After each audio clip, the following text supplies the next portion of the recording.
Cultivating homegrown fashion talent means reflecting South Africa's diverse and inspired creativity. These designers didn't have to be discovered. They announced themselves. I don't think there was a moment in which sort of fashion brought itself into my life.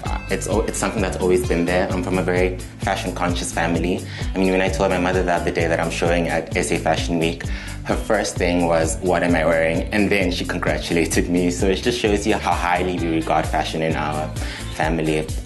Fashion first entered in my life, I guess, through watching my mom get dressed up every day. She was a businesswoman, and it was in the late 80s, early 90s. So she had this very ornate costume jewelry, and I always used to think that she looked like this beautiful tropical bird.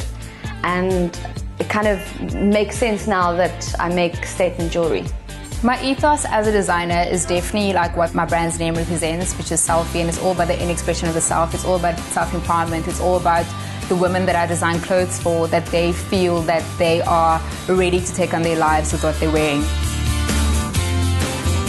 So my creativity is fueled by the music I listen to, it's fueled by the places I go, the people I collaborate with, the books I read, African history, past and present, urban culture that's always changing, media, social media. There's a bunch of creativity I see out my window and that I take pictures of through my phone, and there's ideas that pop up in my head, and I want to place some of those inspirations onto my shoes and accessories.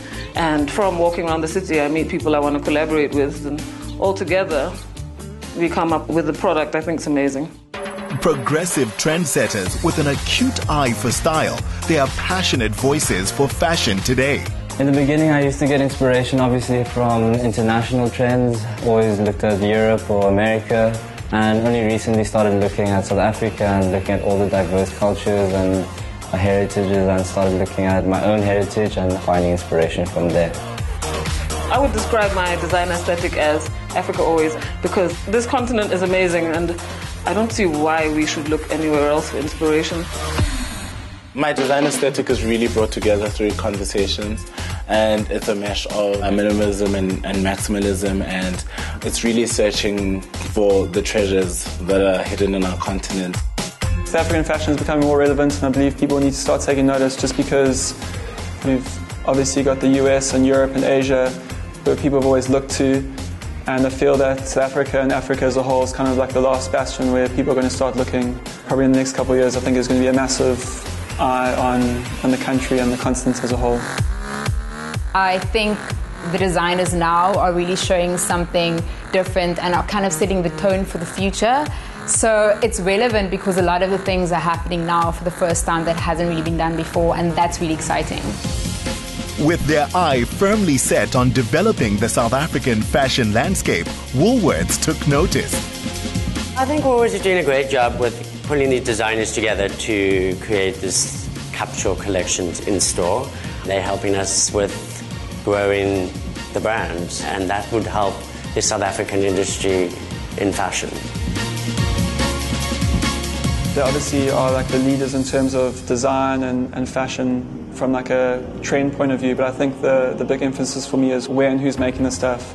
That's obviously very important to them, and I think that's really good in building up the industry within South Africa. For the Style by SA talent, it's all about developing local skills and business prospects that will see communities across the country thrive and sustain the fashion industry. As a designer, I just do the designing, but I rely on local men and women to do my pleating, my sewing, some of my printing. And because I'm an observational designer, local community also serves as part of my inspiration sometimes. Through this whole process, already we've just created a few jobs, and we've reached out to a lot of people, so it's really brought people together. We like to encourage other people to grow their own businesses. So when we started the brand, we started farming out work to smaller ladies that could build their own businesses from. It's not just about development, but it's also about upskilling and offering people opportunities to further their education and skill set and grow within the company.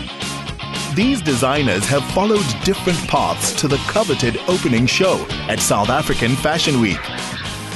My advice is just do it. There's never going to be the right time. You're never going to have as much money as you want. You're never going to have the perfect factory. And also, sell to your friends first, your friends and your peers, are going to support you from when you're just a little chick in a flea market in Newtown to when you're at SA Fashion Week like me. You have to roll up your sleeves and get to work. As long as you're willing to work hard and truly enjoy designing and not just the idea of designing, you'll be fine. It's fashion with a difference, the Woolworths way. The artistic expression of these emerging designers uplifts, encourages, empowers, and connects to the nation they call home.